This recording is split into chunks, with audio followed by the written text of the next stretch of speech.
Cumulative Test 3. 1. Taking on a job with fixed hours, often at the weekend, and having to travel long distances to get to work, are big no-nos for me. I wouldn't dream of getting a job in a cafe, serving customers, for example. I'd always look for a job with some flexibility. I made some pocket money last summer from pet sitting. The suburb where I live is full of big houses, and many of my neighbours commute long distances, so more often than not, dogs are left on their own for part of the day. Someone to pop round to feed and play with their dog, or take them out in the middle of the afternoon, was just what they were looking for. 2. Forget about waiting tables or stacking supermarket shelves and be a little proactive. That's my advice. There are loads of jobs to be had in your own neighbourhood. Do you realise how expensive it is to hire a landscaping company to cut the grass or clear out all the garden rubbish? Why not offer your services for a fraction of the price? And why not be a little bit professional about it too?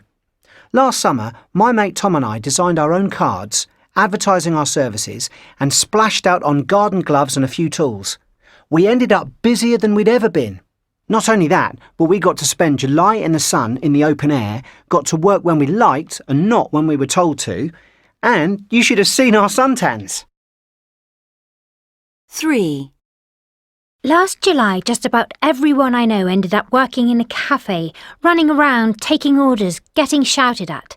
Not for me, I thought, so I looked further afield and found an afternoon job in a cinema of all places.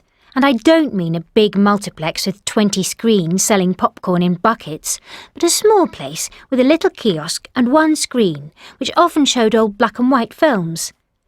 Getting there and back on the bus each day was time-consuming, but the overall experience was great.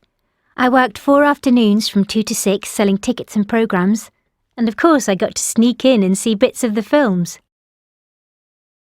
4. On the first day of my summer job last year, I got chased by an enormous dog which pulled the bag I was carrying off my shoulder. I kept running, I can tell you.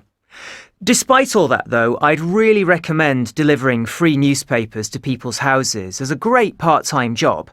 I got lots of exercise for a start, and I had some control over when I started, although I did have to be back at the shop by 10. So on some days, I went round as fast as I could, and on other days, I took my time. Most days, I had finished my round before breakfast, so I had the whole day to do whatever I liked.